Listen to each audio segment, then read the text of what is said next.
The sun was just beginning to dip behind the magnolia trees, casting long shadows across the rose beds I'd spent most of the afternoon pruning. I was still wearing my wide-brimmed hat gloves smeared with soil when I heard the rustle at the mailbox.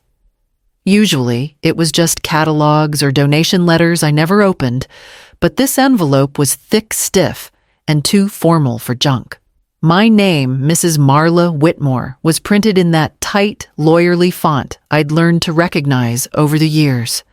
I took it inside, placed it on the kitchen counter next to the watering can, and peeled my gloves off slowly. Something in me knew before I opened it. Still, I unfolded the letter, carefully smoothing its creases, as if that would soften what it said. Please do not attend the upcoming Whitmore family reunion. It's best we part ways for now. Graham. No salutation, no mom, just the signature. My son's name carved into the white space like an ending. I stood still for a long time. The kitchen felt quiet in that unnatural way when even the refrigerator seems to hush itself. I read the sentence again and again. The words didn't change. A breeze came in through the screen door and lifted the corner of the letter. I pressed it back down with my palm and stared at the ink as if it might dissolve under the weight of my gaze. Then I reached for my phone.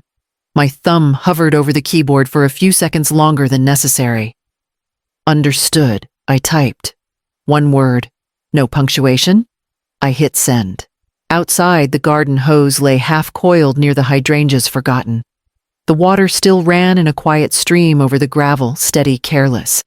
I sat at the kitchen table and stared at the letter once more, then folded it slowly and placed it back in the envelope. I had given him everything, and now I knew that meant nothing. By the next morning, I was already thinking about the trust. The day Graham turned 6, we buried his father. I remember the way he clutched my hand at the cemetery, trying so hard not to cry, even though I was weeping too hard to offer him much comfort. He wore a little suit that didn't quite fit his frame, and he kept glancing up at me like I was supposed to know what to do next. I didn't, but I told him we'd figure it out together. I sold the house a month later, the one Daniel and I had bought before Graham was born, with the white fence and the lemon tree out back. Too many memories clung to the walls. We moved into a modest apartment on the south side of Charleston. 2 bedrooms, thin walls, and not much light. But it was clean, and it was ours. I took a job at the middle school in the mornings and worked the evening shift at the library on weekends. During summers, I tutored neighborhood kids and picked up shifts at the college bookstore. My PhD program fell away quietly, one deferred semester at a time, until the letter came saying I was no longer enrolled. I remember Graham finding it in the mail pile and asking if I was going back to school. Someday, I said, and smiled. He was always bright, even when we had little. Built computers from garage sale parts. Entered science fairs with borrowed supplies. When he got a partial scholarship to Vanderbilt, I cried harder than I had at Daniel's funeral.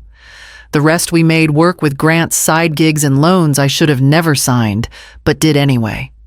I told myself he'd pay it back one day with success, if not with money. After college, Graham came home with startup dreams and a business plan that needed funding. I co-signed the first loan he couldn't qualify for, and when the bank hesitated, I used part of my pension savings to tip the scales. It's just until we get traction, he said. I'll make it all worth it one day, Mom. He called me when he landed his first round of seed funding. I'd just come in from the grocery store, and the call caught me at the sink. We're official, he said, breathless. Techline's live. You're going to be proud of me. I told him I already was. Years passed, and the calls became fewer. At some point, they stopped being about sharing things and started being about asking. Can you co-sign this line of credit? Can I use your name for the lease on the office space? It always felt temporary. Always spoken with a promise. Just for now. You're the only one I trust. When he got married, I flew out to San Francisco and sat near the back while Lydia's family took up the first 2 rows. No one asked me to stand for photos. I didn't ask either. Still, I never missed a birthday.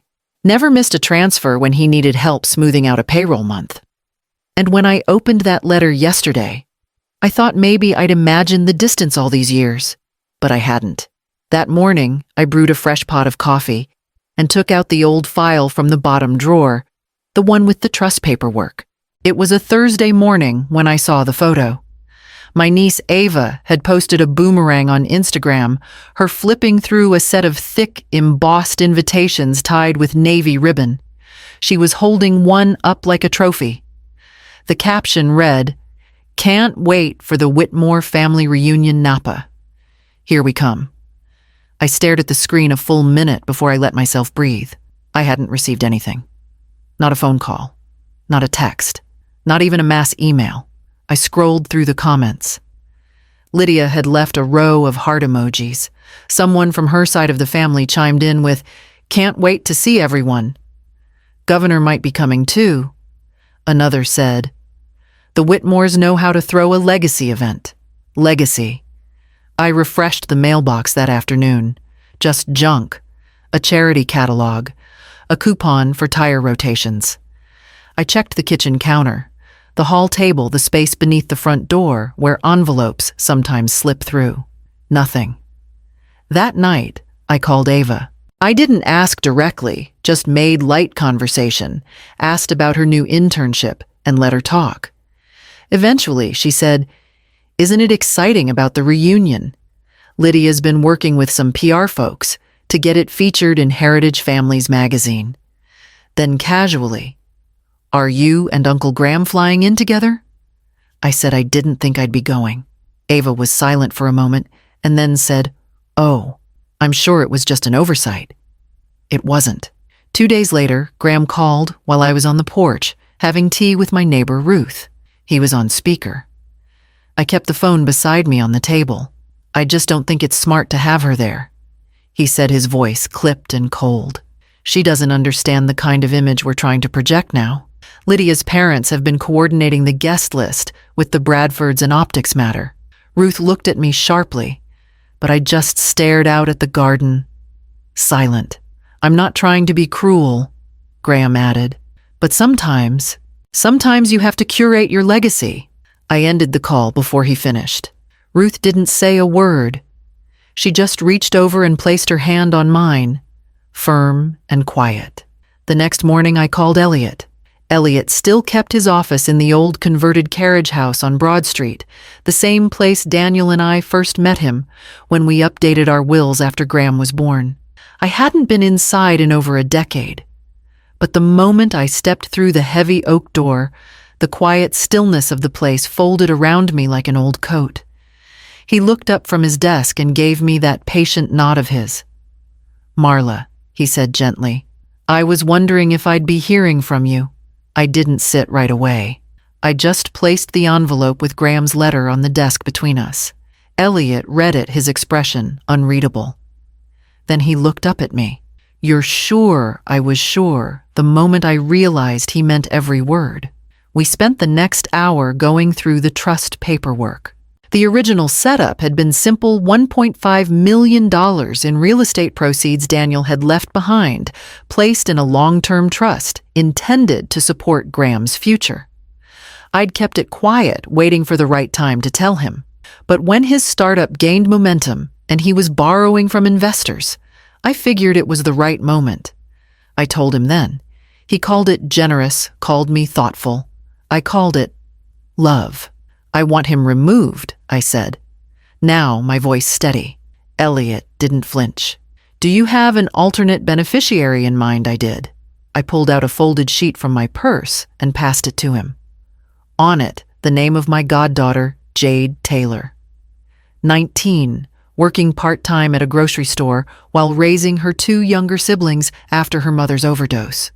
She was accepted to Clemson, but deferred a year because no one else could watch the kids. "She's not family by blood," I said, but she never asked me for a thing. Still brought groceries when she knew I was sick. Still calls me ma'am, even when I ask her not to. And when I told her I was proud of her, she cried. Elliot nodded and began drafting the revisions. I signed where he told me, too, each pen stroke cleaner than the last. I didn't rush, didn't tremble. With every letter of my name, it felt like I was stitching shut a wound that had been left open far too long. When we finished, he slid the final copy toward me. It's done. He'll be notified formally by end of day tomorrow. I picked up my purse, ready to go, then paused. This trust was meant for someone who understood sacrifice. That's not my son anymore. As I stepped back out into the Charleston sun, I realized I wasn't angry, I was clean. Empty in a way that left room to breathe. That evening, I roasted a chicken for one and turned my phone to silent. The next day, the calls started. By mid-morning, my phone had already vibrated itself halfway across the kitchen counter. I let it. The first call came in just after 8. Graham. Then again. Then Lydia. Then an unknown number I suspected belonged to their lawyer. By 10 o'clock, I had 17 missed calls and 3 voicemails marked urgent. By noon, the count was over 40. I turned the phone face down and went outside. The camellias were blooming early, their soft petals flushed with color. I knelt beside the bed of begonias, loosening the soil with a hand rake. The sun was sharp but pleasant, and the air carried the faint smell of jasmine. I let myself get lost in the rhythm of tending to things that couldn't talk back. At one point, Ruth came over from her yard and raised an eyebrow. You gonna answer that thing before it explodes? No, I said. I don't think I am. I came in briefly to refill my water and saw the screen light up again. Graham, 47 missed calls. The voicemails had piled up. I played the first few while standing at the sink. Mom? What the hell did you do? His voice cracked high with disbelief. You can't just pull something like that. Do you know what position this puts me in next, Lydia? This is outrageous. We are trying to build something that matters here, and you've just blindsided us with what bitterness third a man I didn't know. Mrs. Whitmore, this is Calvin Royce. I represent several of TechLine's early investors. We urgently request a conversation to clarify your recent actions regarding the Whitmore Trust. I deleted each message after listening, then turned the phone off altogether. That evening, I opened my email on the desktop computer in the back room. 67 unread. Some subject lines were in all caps. One read, "You're jeopardizing everything." Another simply, "Call me, please." I marked each one as read, then archived them all. The silence felt earned. The next morning, a courier arrived with a thick manila envelope formal notice from Graham's legal team, requesting immediate reversal of the trust reassignment. I placed the envelope on the kitchen table next to the napkin holder and went back outside. I spent the day fertilizing the blueberry bushes. The soil was dry and resistant, but I worked it loose with patience and gloved hands. My knees ached by the time I finished, but it was a familiar kind of pain, the kind that comes from care, not regret. Later that afternoon, Ruth returned with sweet tea. "They're still trying to reach you," she said, handing me the glass. "They'll run out of energy before I do," I said. She nodded. "You're steady, Marla. I've had practice." That night, I sat on the porch and watched the light in the windows fade to amber. The sky was soft with the coming dusk. The phone still turned off, sat inside, untouched. The next morning, Graham showed up on my doorstep. He didn't call ahead, just knocked sharp, impatient, like someone with a right to demand time and answers. I opened the door, and there he was, standing on the porch in a navy blazer far too polished for Charleston's humidity. Jaw-tight mouth, already forming questions he didn't wait to ask. "Mom, what the hell is going on?" he said. I stepped aside, wordless, letting him in only because I didn't want Ruth or the mailman to hear the shouting I knew was coming. He walked straight through the hallway like he still remembered the layout, like he expected things to stay just as he left them. When we sat, It was across the kitchen table, same spot he used to do homework, at legs swinging off the chair when they were too short to reach the floor. "This trust," he began, voice clipped. "You had no right to change it without at least discussing it with me." "I had every right," I said evenly. "You blindsided me. Lydia's parents are furious. We're in the middle of a funding round. Do you understand what kind of instability this signals?" I folded my hands in my lap. "You didn't send me an invitation." He blinked. "What? To the reunion? You didn't send me one. Everyone else got theirs weeks ago. But you didn't even extend the courtesy of pretending." He sighed, the kind of exhale that says, "This is all so beneath me. That wasn't intentional, Mom. It's a misunderstanding. And now you're throwing everything away over that." "Was I invited?" His mouth opened, then closed. Silence. I nodded. "That's what I thought." He leaned forward, more aggressive now. "We can still fix this. Optics can be managed. We just need to issue a correction, say you had a medical emergency, something sympathetic but clean. Reassign the trust, smooth it over, quietly, and keep up the illusion. It's not about illusion," he snapped. "It's about preserving the brand, the family legacy. We've built something, and now you're detonating it because of a clerical oversight." I stood then. "You cut me out emotionally long before I cut you out financially. This isn't about a reunion, Graham. It's about 30 years of being used as a backup plan and ignored the rest of the time." He looked up at me. "That's not fair. Neither was asking me to co-sign 3 business loans and then erasing me from your life." He was quiet again, but this time not out of shock, out of calculation. I saw it in his eyes, the math of damage control already underway.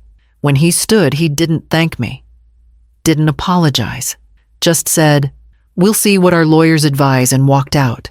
I didn't follow. Didn't close the door until I heard his rental car pull away. Inside, the manila envelope still sat on the table, unopened. Later that night, Elliot called with news that changed everything. Elliot's voice was lower than usual, even for him. "Marla," he said, "there's something I need to tell you, and I didn't want it coming from anyone else." I sat down, slowly bracing myself. 3 weeks ago, Graham submitted paperwork attempting to use the trust as collateral for a private lending deal. He didn't notify you, of course. He presented himself as the authorized manager, which legally he wasn't. But he was banking on your continued silence, your trust in him, and the assumption you wouldn't interfere. I closed my eyes for a moment. Was it legal? Not quite. The trust terms required your approval for any disbursement or lien. But he came dangerously close to executing the loan before we filed the reassignment paperwork. And what was the loan for? Elliot hesitated. A short-term bridge investment through a third-party shell group based out of Nevada.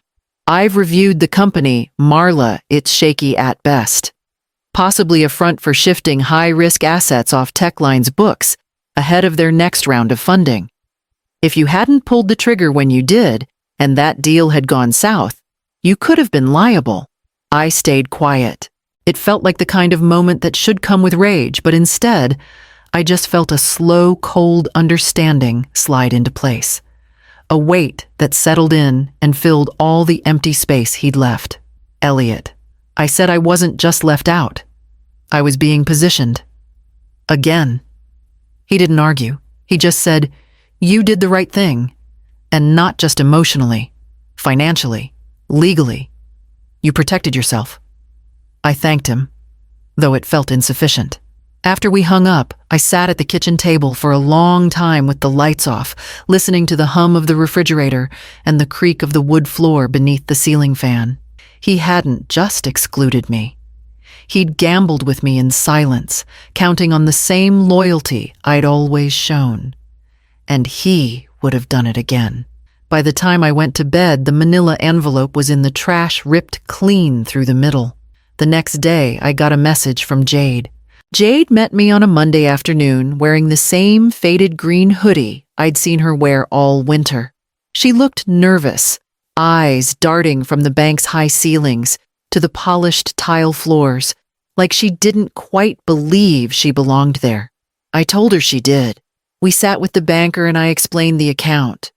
Her name would be primary. Funds would be released as needed for tuition, housing, and books. I kept the language simple, the tone steady. She listened, nodding slowly, not speaking much until it was done. When we left, she stood on the curb and turned to me with tears caught at the corners of her lashes. "No one's ever done something like this for me," she said. I smiled. "You earned it, sweetheart." I just helped open the door. That week, I started volunteering at the neighborhood community center. Tuesdays and Thursdays. I taught a small group of young women how to read loan contracts, understand interest rates, and open savings accounts that couldn't be drained by someone else's decisions. I brought snacks and made copies. Most of them didn't ask questions at first, but they kept coming back. It felt right putting something in the world that didn't depend on someone's approval to hold value. That Friday night, after the dishes were washed and the porch light clicked on, I opened the cedar box from the hallway closet and pulled out the photo. Graham, at 8 years old, holding a paper trophy he'd made for best mom ever in crayon. I sat in the quiet and traced the edge of the frame with my thumb. "I let go to protect myself," I whispered. "I still love you, but I love myself now too." The next morning, I received a formal letter from Graham's attorney. The letter sat unopened on the counter for hours. I didn't need to read it. I already knew what it said. Legal threats dressed as concern, consequences framed as conversation. But it didn't matter anymore. I had already stepped off that path. Sometimes love looks like sacrifice. Sometimes it looks like silence. And sometimes it looks like walking away for good. I folded the letter in half without opening it and slid it into the drawer where I kept old receipts and expired coupons. By dusk, I was packing a small suitcase. I drove out before sunrise, the town still asleep behind me. The road was quiet, steady beneath the wheels. I wasn't running. I was reclaiming something I'd left behind long ago. Myself, my voice, my right to peace.